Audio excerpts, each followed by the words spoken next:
Caríssimo aluno, aluna, professor Wagner Luiz, como eu costumo dizer, eu sou a parte de um todo chamado Farias Brito, e cá estamos para comentar essa prova de língua portuguesa que, diga-se passagem, que prova, de tão maravilhosa que ela foi. E a maravilha se fez porque todo o assunto contemplado foi visto em sala de aula no decorrer deste tempo de preparação voltada para a UES. Então foi uma prova que me trouxe ali a interpretação, que me trouxe a gramática, mas que também me trouxe a literatura. Então, essa prova, ela integrou a esses três eixos, e que prova, meus amigos, e que prova. Nós tivemos uma prova de uma variedade temática, assim, fantástica. Então, exploramos ali, como agora há pouco eu falei, do texto, a gramática, não somente a gramática, como também a literatura. Então, a interpretação de texto, a questão do próprio contexto histórico-literário, é sobre isso. Então, na primeira questão, nós tínhamos ali um texto que nos trazia como temática central a profecia e a ciência, né? Os profetas aqui do nosso estado cearense, os profetas que muitas vezes professam se o ano vai ser de boa chuva ou não.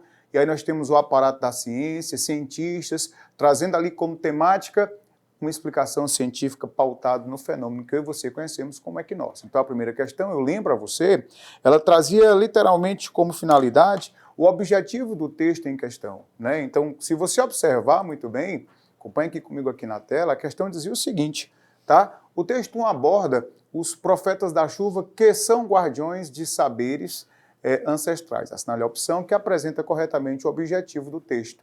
Então, claramente, na lida de um texto, ficava-se, pois, ali explícito que o objetivo aqui do texto, na verdade, né, era ressaltar os saberes dos profetas da chuva a partir de indícios não necessariamente atestados pela ciência, reafirmando a esperança do sertanejo, né? Então nós temos ali o mês de março, que é um mês assim muito esperado pelo sertanejo, onde ali reside a esperança dele para saber se de fato o inverno vai ser bom ou não. A segunda questão exigia de você uma interpretação, diga-se passagem, né, sobre ideias implícitas, ou seja, sobre ideias que não estavam presentes no texto. Fato, de acordo com o texto, né, a expectativa dos profetas da chuva sobre a qualidade das chuvas é possível de ser entendida a partir da coincidência, né, a relação entre a chuva em determinada época do ano e a atuação dos fenômenos climáticos que ocasionam as precipitações de chuva aqui no nosso estado, no estado do Ceará. A terceira questão nos trazia ali como temática a estratégia discursiva usada pelo autor do texto para poder dar dinamicidade à própria temática que o texto vem e nos apresenta. A quarta questão, o valor semântico da conjunção, que chegamos a discutir até mesmo no aulão de revisão.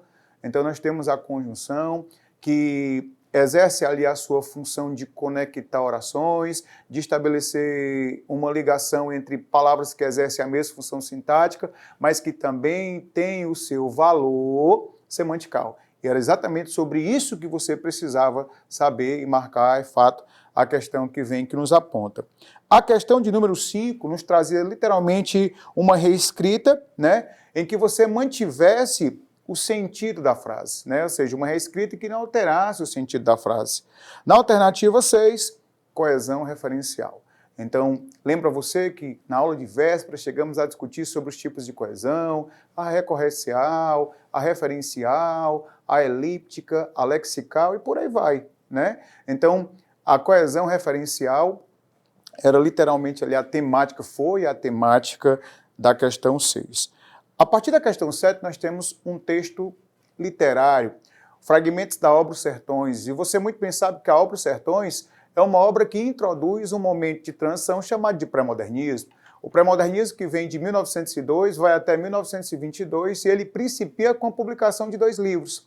Um dos livros é Canaã, né, escrito por um autor chamado Graça Aranha, mas Os Sertões, escrito por um jornalista Euclides da Cunha, que trabalhava no estado de São Paulo, que foi mandado para o sertão da Bahia, para uma localidade chamada de Canudos, e para manter uma imparcialidade jornalística, ele buscou, de fato e verdadeiramente, fazer o quê, Wagner? Ele contextualizou a obra na sua corrente, ou melhor, na corrente filosófica determinista de Taine, que disse que o homem é produto do meio, da raça e do momento histórico. Então eu tenho como personagem central o sertanejo, que é um personagem tipificado, em que ele traz ali a condição, né? Ou seja, foi uma obra dividida em 3 partes, a terra, o homem, a luta, em que a terra é o sertão, o homem, né, o sertanejo, e a luta, aquele confronto, aquele conflito vivenciado entre sertanejos e os homens ali que representavam a república, os militares, que foram enviados ali a mando de Floriano Peixoto. Então é fantástico essa discussão. Na questão 8, né, você tinha que saber sobre o que foi o pré-modernismo, acabei de recapitular aqui com você. Pré-modernismo como uma fase de transição, um período que vem de 1902, 1922, sim, vai ter uma influência de muitas tendências, diga-se passagem, né? Então, uma das grandes marcas do que foi o pré-modernismo foi o seu sincretismo literário. Então, o que é o sincretismo? É quando eu tenho uma influência de outras tantas tendências artísticas. Então, você muito bem sabe disso, e é claro, a questão ficou fácil. Não somente a questão 8, mas a questão 9 foram questões também de literatura. Então, você tinha que associar ali ao contexto de produção, a esse contexto que eu acabei de discutir aqui agora há pouco com você. Na questão 10, o que é que nós temos? Na questão 10, nós temos uma questão de interpretação de texto literário. Então, é claro que toda questão de interpretação, ela nem sempre é fácil, porque exige de você, candidato ou candidata, um conhecimento aguçado, um conhecimento apurado, onde aquele conhecimento tem que ser aplicado na análise do texto em questão. Na questão 11, nós tivemos uma questão sobre tipologia textual, ou caso você queira chamar, sequência textual. E a última questão, uma questão também ali discutida no nosso aulão de véspera, né? Vem trazer ali as figuras de linguagem, dentre elas a metáfora.